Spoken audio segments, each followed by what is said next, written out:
সকাল ৯টার আগেই অফিসে প্রবেশ করেন প্রধানমন্ত্রী তারেক রহমান। তার নিয়মানুবর্তিতায় ঘুম হারাম হওয়ার জোগাড় বছরের পর বছর অনিয়মে অভ্যস্ত আমলা ও উচ্চপদস্থ কর্মকর্তাদের।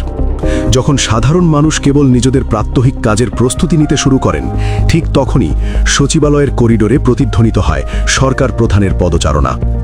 রাষ্ট্র পরিচালনার দায়িত্ব গ্রহণের পর থেকে ঘড়ির কাঁটার সাথে পাল্লা দিয়ে কাজ করাটাকেই নিজের রুটিন বানিয়ে নিয়েছেন তিনি। প্রতিদিন সকাল ৮টা ৪৫ গুলশানের বাসভবন থেকে সচিবালয়ের উদ্দেশ্যে রওনা হন প্রধানমন্ত্রী। তার সুশৃঙ্খল গাড়িবহর যখন ঠিক ৯টায় সচিবালয়ের গেট দিয়ে প্রবেশ করে, তখন অনেক কর্মকর্তারই নিজ ডেস্কে পৌঁছানো হয়ে ওঠে না। এই চিত্র এখন প্রতিদিনের।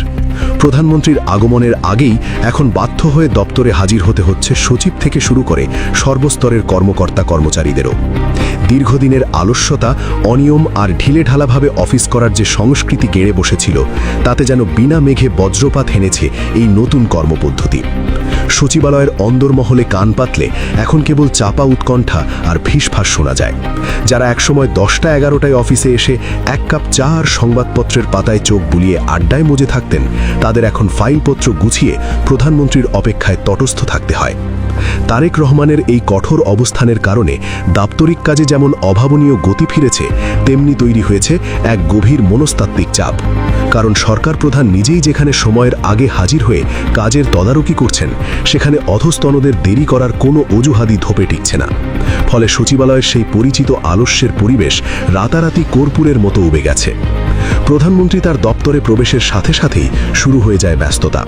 বিভিন্ন গুরুত্বপূর্ণ মন্ত্রণালয়ের ফাইল নিয়ে একের পর এক বৈঠক চলতে থাকে। বছরের পর বছর জমে থাকা ফাইলের স্তূপ দ্রুত সরানোর কঠোর নির্দেশ দিয়েছেন তিনি। আমলাতন্ত্রের জটিল প্যাচে পড়ে যেসব উন্নয়ন প্রকল্প বা জনস্বার্থ সংশ্লিষ্ট কাজ থমকে ছিল, সেগুলোকে আলোর মুখ দেখাতে প্রধানমন্ত্রী এখন নিজেই প্রতি মুহূর্তে তদারকি করছেন। কর্মকর্তাদের পুরনো সেই গড়িমসি আর অকারণে সময়ক্ষেপণ করার প্রবণতা এখন প্রায় শূন্যের কোঠায় নেমে এসেছে।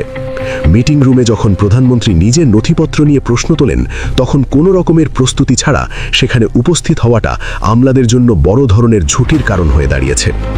প্রধানমন্ত্রীর চমক এখানেই শেষ নয়। কাজের গতিকে দ্বিগুণ করতে এবং জনসেবা নিশ্চিত করতে তিনি এখন শনিবারও অফিস করার সাহসী সিদ্ধান্ত নিয়েছেন। দীর্ঘকাল ধরে শুক্রবার ও শনিবার এই দুদিন টানা ছুটি কাটিয়ে অভ্যস্ত আমলাদের জন্য এই সিদ্ধান্ত যেন বিদনার। যেখানে তারা ছুটির আমেজে সপ্তাহ পার করতেন বা ঢাকার বাইরে ব্যক্তিগত ভ্রমণে যেতেন, সেখানে এখন সপ্তাহের 6 দিনই তাদের ঘাম ঝরাতে হচ্ছে।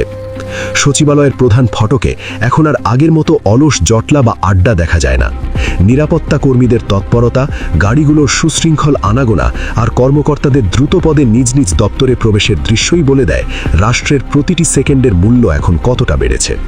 প্রধানমন্ত্রীর এই কঠোর অনুশাসন কেবল একটি বার্তাই দিচ্ছে: রাষ্ট্রীয় আমানত ও জনসেবায় অবহেলার আর কোনো সুযোগ নেই এই জমানায়। ঘড়ির কাঁটা ৯টার ঘর অতিক্রম করার অর্থই হল নৈতিক পরাজয় এবং জবাবদিহিতার মুখে পড়া। এটি পুরো প্রশাসনিক কাঠামোকে একটি জবাবদিহিমূলক ব্যবস্থায় ফিরিয়ে আনার কঠিন লড়াই। প্রশাসনিক বিশ্লেষকরা মনে করছেন, প্রধানমন্ত্রীর এই ব্যক্তিগত উদাহরণ এবং কঠোর তদারকি পুরো রাষ্ট্রযন্ত্রে এক বৈপ্লবিক পরিবর্তনের সূত্রপাত করেছে। আগে যেখানে ফাইলের গতি ছিল কচ্ছপ গতির, এখন সেখানে দ্রুততার ছোঁয়া লেগেছে।